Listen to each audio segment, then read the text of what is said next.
নেত্রকোনার দুর্গাপুরে নৈরাজ্য ও বিশৃঙ্খলা প্রতিরোধে সন্ত্রাস বিরোধী পদযাত্রা।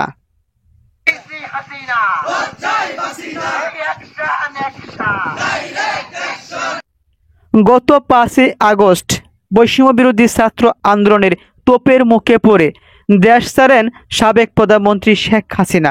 শেখ হাসিনা পদত্যাগের পর গত 5 এবং 6 আগস্ট সারা দেশে ভাঙচুর, হামলা, লুটপাট চালিয়েছে দুর্বৃত্তকারীরা। তারই ধারাবাহিকতা নেত্রকোনার দুর্গাপুর উপজেলায়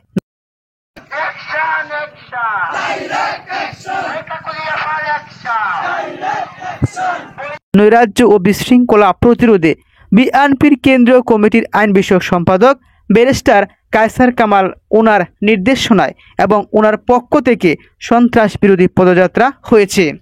গত মঙ্গলবার দুপুরে দুর্গাপুর পৌর শহরের এই পদযাত্রা আয়োজন করেন দুর্গাপুর উপজেলা পরিষদের মহিলা ভাইস চেয়ারম্যান শারমিন আক্তার কাকলি।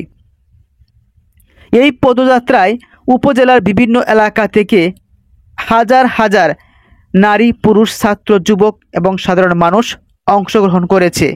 উপজেলা পরিষদের মহিলা ভাইস চেয়ারম্যান শারমিন আক্তার তিনি এই পদযাত্রা কর্মসূচিতে অংশগ্রহণ করে বক্তা হিসেবে বলেন, বিএনপির কেন্দ্রীয় কমিটির আইন বিষয়ক সম্পাদক ব্যারিস্টার কায়সার কামাল ওনার পক্ষ থেকে আজ আমরা দুর্গাপুরে সন্ত্রাস বিরোধী পদযাত্রা করেছি। বাংলাদেশের ছাত্র সমাজ স্বৈরাচার সরকারকে হটিয়ে বাংলাদেশকে স্বাধীন করেছে।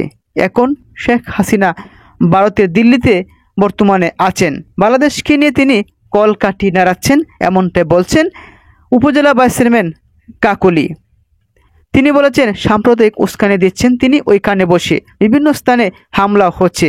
যদিও অনেক সংখ্যালঘু ভাই ও বোনেরা তারা বলছে আমাদের মন্দির অক্ষত। রাজপথ থেকে সকল ষড়যন্ত্রের দাঁত ভাঙ্গা জবাব দিবে, এমনটা হুঁশিয়ারি দিয়েছেন মহিলা ভাইস চেয়ারম্যান শারমিন আক্তার কাকলি।